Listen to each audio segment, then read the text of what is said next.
Well, if you are a tennis fan, if you watch sports on television, you have seen Russ Thaler on your TV screen. He joins me today. He's working with Tennis Channel. He has worked with the MLS. He has worked with NBC, you name it. He has worked the local television ranks as well. And we are going to spotlight his career and what he's overcome, how he's been able to triumph, and why tennis is such a focal point of his life and what he loves to do. I'm Bryan Fenley. I am a national anchor for Fox Sports Radio and a broadcaster for the USTA on the challenger level. Russ, appreciate you doing this fresh off the US Open. I was listening to you call some great matches, and I want to touch on your tennis career, not just as a commentator, but as a player as well. But I want to start way back in the beginning, right after college of your career, right when you got started, and you were doing weather in Yes. Zanesville, Ohio. What am I watching when I see Russ Thaler on my screen forecasting the weather? You're watching a 22-year-old kid who's never been in front of a camera before, reading desperately the National Weather Service reports that are printing out on actual paper constantly and then regurgitating it in front of a green screen. It was a great lesson in how to think on your feet with something you don't necessarily know backward and forward. And it was an amazing experience at WHIZ, Wiz TV in Zanesville, Ohio. That's where I got my television start way back in the 90s. One of the things that I admire so much about you, Russ, is your versatility. There's really not a sport that you haven't done, and which obviously allows you to be so employable in so many ways. And one of the things that I noticed you do, and you have done, is you've been broadcasting dog shows. So what goes into preparing for, you think about folks that want to, call baseball, they want to call basketball, they want to call football. What is different about your preparation for putting on a dog show and being a commentator? And then what is it like working with producers when the broadcast is actually happening? Okay, when it comes to dog shows or really any other sport, because let's be honest, I only played sport to a certain level and was never professional in any way. And also I've called and covered sports that I literally had no either interest or no contact with in my childhood growing up. I didn't have a dog growing up, but I have 2 dogs now. Love dogs. And it's like anything else, though. And it actually goes back to your other point about how many different sports I've done. I guess I fall in love easily when it comes to sports. If you can teach me why something's important, or you can tell me how someone does something and technique and point it out and let me watch it unfold, I can get into almost any sport. Just because I just sort of enjoy that process of getting to learn something. And it's the same way for dog shows. I mean, it's just so much fun, though. I mean, goodness me, to be able to hang out for 3 days in Orlando at the National Dog Show there and just meet all the different dogs. And look, and like anything else, I lean a lot on the experts, on the analysts. I learn as much as I can to be able to ask the right questions to the analysts. So sitting next to me was someone really deep into the American Kennel Club, the AKC, and she was really the expert. I had to repress all of my urges to spout every best in show line that I possibly could as it was going on.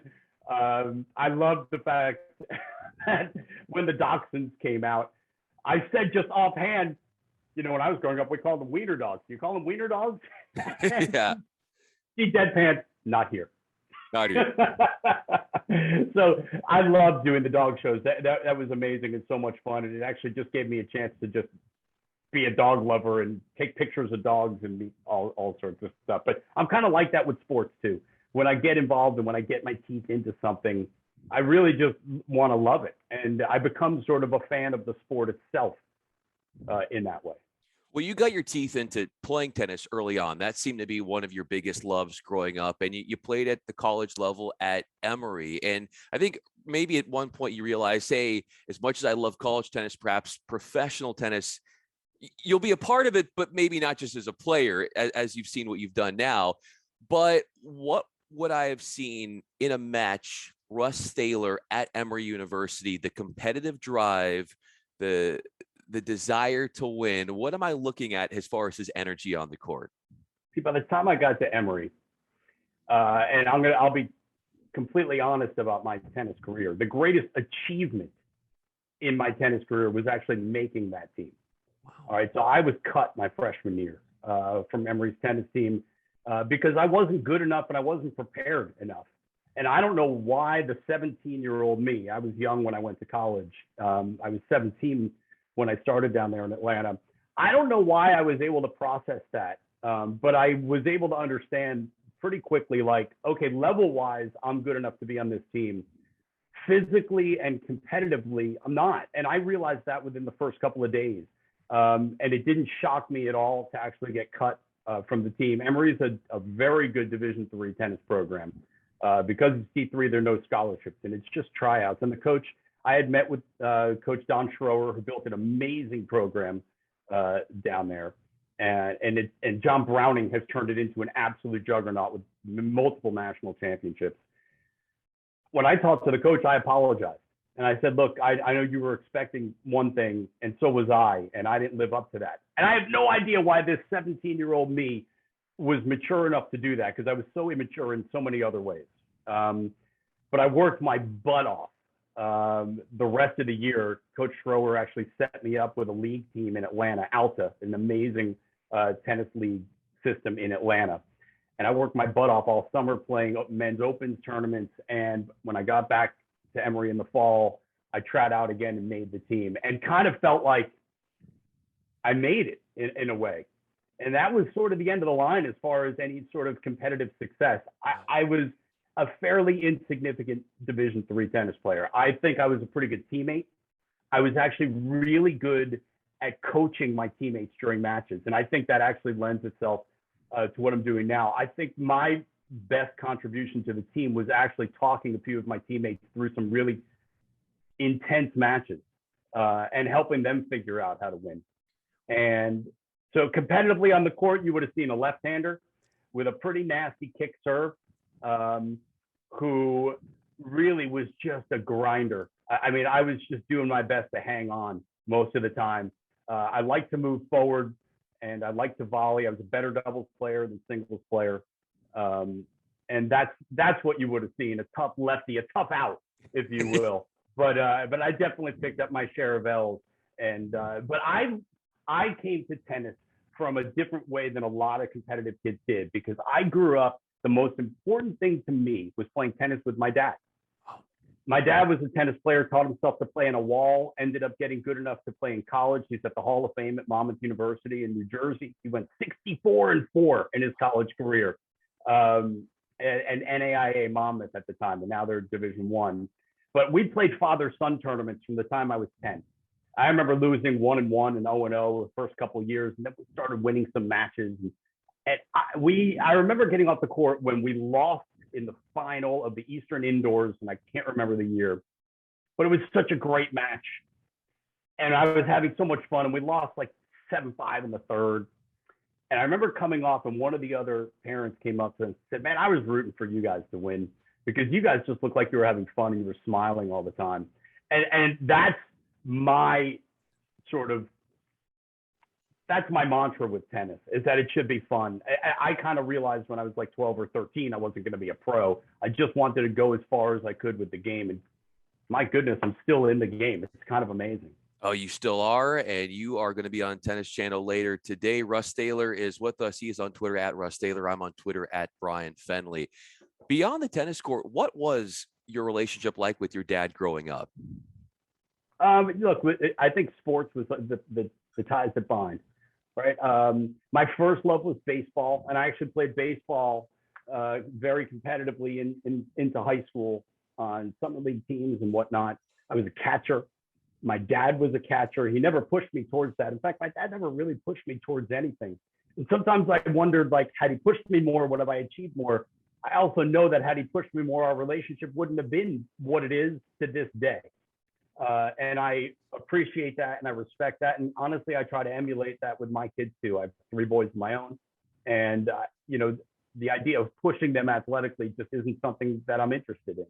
My relationship with my dad is based around love, obviously, but sports is a massive part of it. I was a Yankees fan growing up. We used to go to Yankees games, New York Giants games. I grew up in North Jersey, not far from the Meadowlands. We went to Giants games. We would go to Nets games, even though my dad was a Knicks fan growing up. I was one of the few tried and true New Jersey Nets fans. Now I'm sort of in limbo. I don't have a team much anymore. But it's an amazing relationship that I would wish for anyone with any of their parents.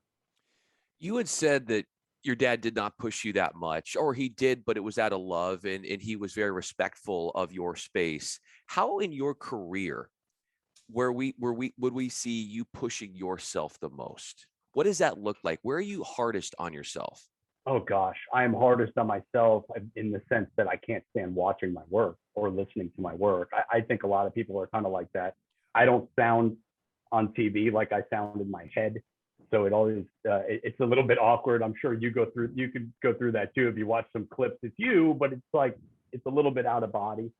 Look, I've always been ambitious professionally, and I always just wanted to do more and continue to want to do more. I think when that ambition leads you to want to be better, that's when it's maybe time to start thinking about doing something else. But the truth is, I've learned on every step of the way, from Zanesville all the way through Lincoln, Nebraska, and Pittsburgh, and I know my timeline, and DC for 11 years. I've learned so much from so many different people, and it's usually the little nuggets that you take with you. Certainly my time at NBC, I learned a whole heck of a lot from that operation, and it continues with Tennis Channel. We have some amazing producers and bosses who are constantly giving constructive criticism, which I love and hate. Nobody likes to hear you need to do this better, but I love it because it gives me something to focus on and try to get better at. And I can sense myself still getting better at this, which is the most fun part about it to me, is that I can walk out of a match sometimes and be like, oh man, I nailed that moment, or I'm really happy I brought this topic up at this point, because it just made the experience better, I think, for the people watching. I know it made it better for me, and ultimately that's the best judge I can have. If I'm having a fun time, hopefully other people are too. What is a moment in broadcasting tennis where you felt like you nailed?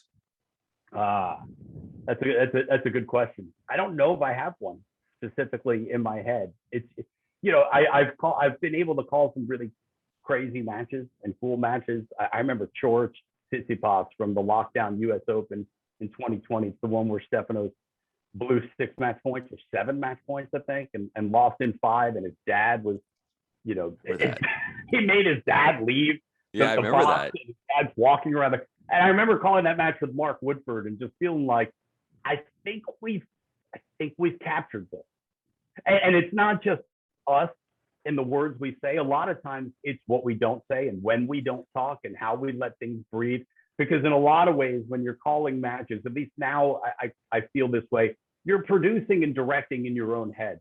You're creating, it is an art form, but we're creating something out of nothing, right? We're the lyrics to the music that's going on in front of us. You can't just have lyrics that go throughout a whole song. There have to be musical breaks. There needs to be crescendos. There needs to be some mellow moments. And I just felt like that match was the match that Mark and I really captured the vibe of. Bradley Klon and I called Jensen Brooksby's win over Taylor Fritz this year at the US Open, where just some amazing, ridiculous stuff happened. And I remember after the match, Bradley looked at me and he was like, and at one point I thought you were just a fan. Like I didn't even realize it was you making the call. And I said, because I am. I just reacted like any fan would, maybe with my words and not yours. But ultimately, I think that's the most fun experience when you're a fan and you're a professional, so you're treating it as such. Look, I get so much satisfaction over moments like that, but I hate to watch them back because I don't like listening. I also think you're very humble here because that's the essence of who you are. People, I have so much admiration for you, Russ, because it really seems like you're humble. People, I just don't see a lot of ego out of you, and I think that to me resonates. And I think that comes off on your broadcast, and you're so inviting to your fellow teammates on the air. And where did that come from? Because for you, I could just tell you're personable, but you're also selfless. I'm thoroughly uncomfortable when I feel like I am the focus. Really, and it's detrimental to my career in the sense that I really don't participate as much as I could on Twitter or Instagram. I just feel awkward putting myself out there, but something about me changes when I put a mic on or when I get in front of a camera, and I feel like I actually feel incredibly comfortable doing that stuff. I think it dates all the way back, honestly, to my maternal grandfather, who was a self-taught drummer and a band leader, like a wedding singer. He was a wedding singer and bar mitzvahs and everything like that, and then became the musical director for Cadillac. But it was all self-taught, didn't necessarily know how to read music, just figured it out as he went along. And my career has sort of mimicked that. I didn't go to college to be in TV. I faked my way into the TV industry, for lack of a better term. And we can get into that story. It's not that long. But I've learned on the job from Zanesville, like not just doing the weather, but I didn't know how to shoot video. And in a place like Zanesville, Ohio, you're the photographer, the editor, the producer. I was doing weekend weather and sports. I didn't know how to do any of that. I got in there off a fake resume tape and a good interview, and a willingness to work 6 days a week for minimum wage.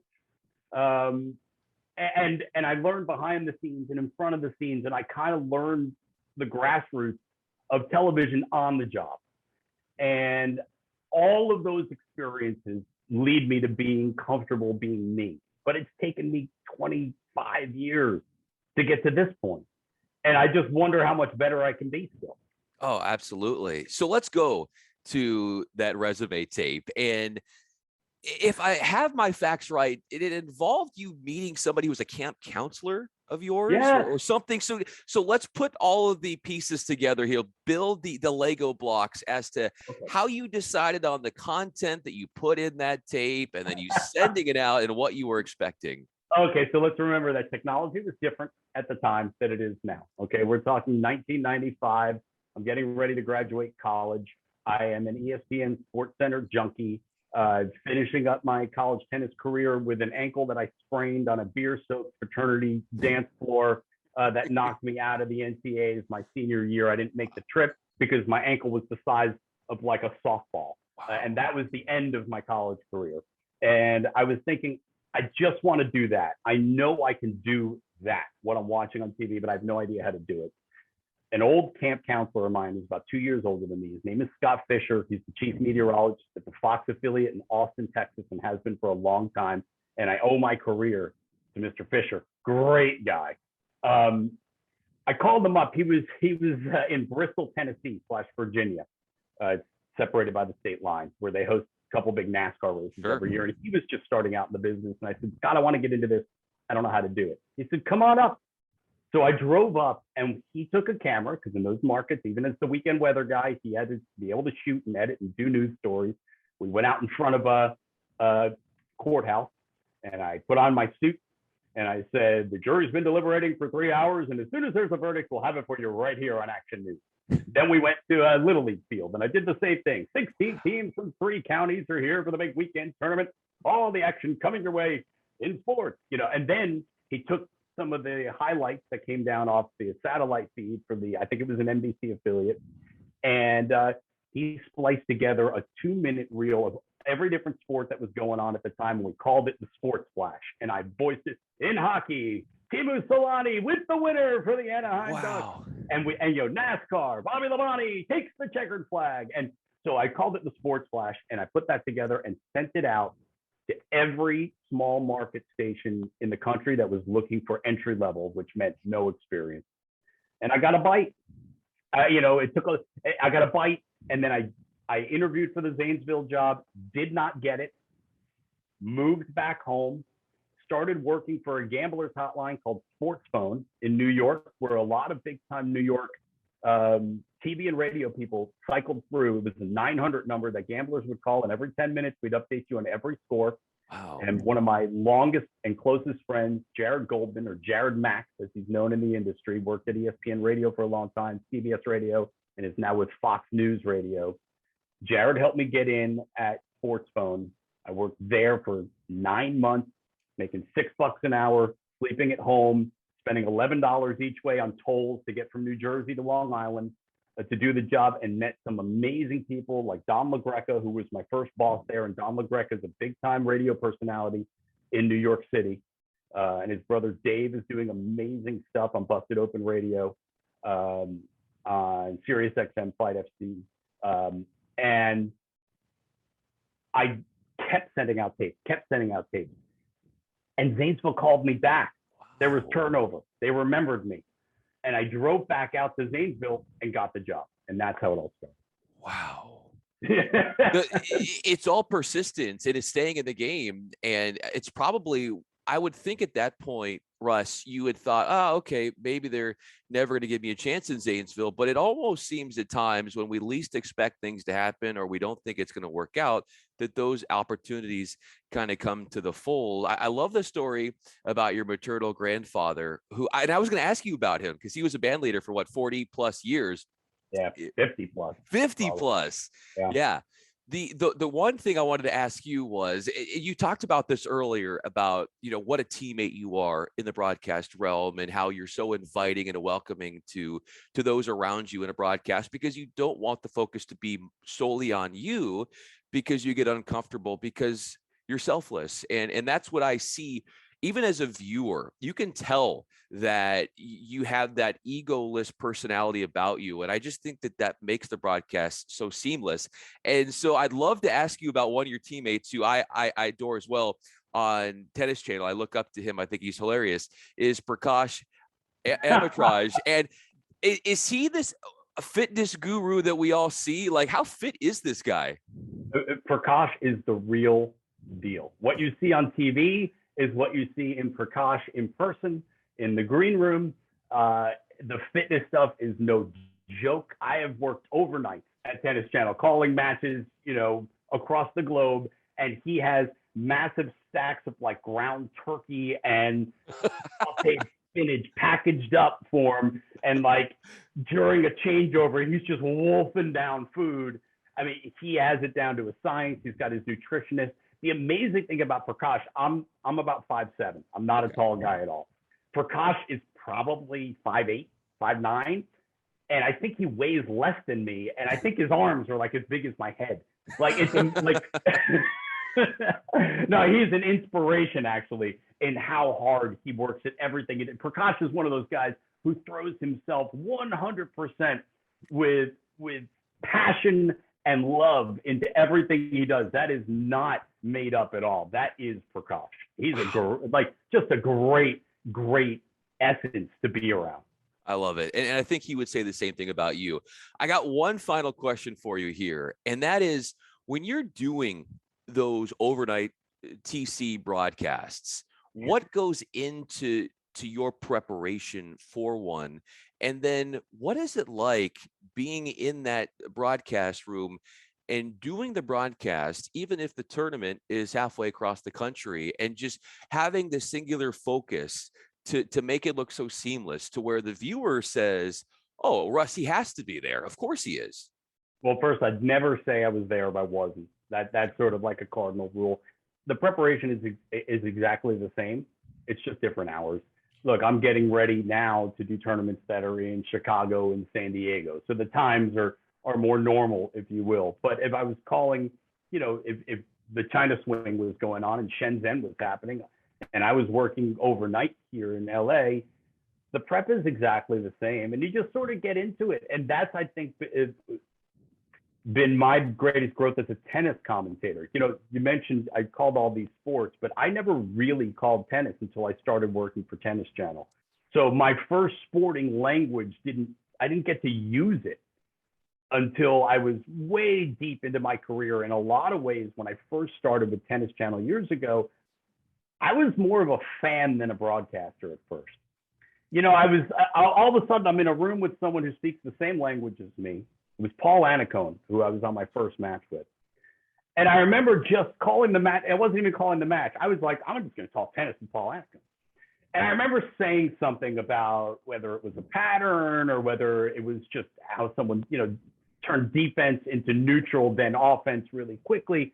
And Paul looked at me and said, yep, you're right. And he added like 4 layers that I had thought about. And I thought, okay, maybe I don't know as much about this sport as I think.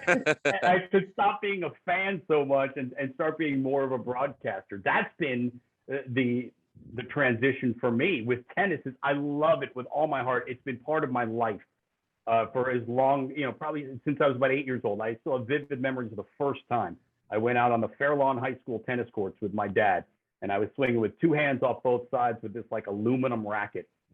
Because I couldn't really hold it with one hand on my left side. So I had a 2-handed forehand and 2-handed backhand, a la Jan Michael Gamble. I was just going to say you're channeling your Jan Michael Gamble. Yeah. I was until I was about 12, and then I made the switch. Jan Mike never did. But Jan Mike and I, Jan Mike really, but I did it the same way he did. I switched hands. As opposed to like Monica Seles, who crossed over on one side and kept the grip the same. Jan Mike and I both switched hands between forehand and backhand, which I always find interesting. All these little things that, like I talked about it, calling a match with Mark Woodford. I got to see Mark Woodford's racket. I don't know if Mark Woodford has like the craziest string pattern ever. It's like completely wide open. It's like 11 by 14 or something crazy. And he uses incredibly thick string, and he had it at the US Open. And I was taking pictures of it, sending it to my college roommate, who was also my college teammate and my best man at my wedding. I was like, you can't believe this. It's Mark Woodford's racket. Like, I'm just a nerd when it comes to that stuff, and I'm a fanboy of like the little minutia. I love when players change rackets or change shoes, or I love not critiquing, but talking about whose outfits are what and who's with what brand. Like, I love all that nerdy stuff. I just do. I'm just so into that stuff, and I know there are people like that in every sport. Like, my kids grew up playing hockey, and there are people like that in the hockey world in the same way. And it's just me. Like I'm the most me that I think I've ever been in my career. And I gotta say, it's pretty nice. Well, you put a bow on that, because we're always aiming to be, in the broadcast sense, to be us and not to be somebody else. Isn't that what we're all taught growing up and going into this business? That don't try to be somebody else, be you. And I'll tell you, a lot of people enjoy watching the Russ Thaler and what he does. So, hey, you said you're going to be, with the ATP event in San Diego. I will be there as just a patron on Friday. So I'll have to be chiming in as well. Love to listen to you on the broadcast. But this has been so much fun, Russ. I look forward to finally meeting you, and thank you for doing this. Thank you so much. It's the first time I've ever done something that's about me, so that's a little weird, but it was really cool. You made it great. You made it painless, and I really appreciate it. Thanks so much, Bryan. Yeah, you're welcome. So Russ Thaler with us. Follow him on Twitter at Russ Thaler. Follow him on Tennis Channel. I'm Bryan Fenley on Twitter at Bryan Fenley, and a commentator for the ATP Challenger circuit. Russ, thanks again. Really appreciate you.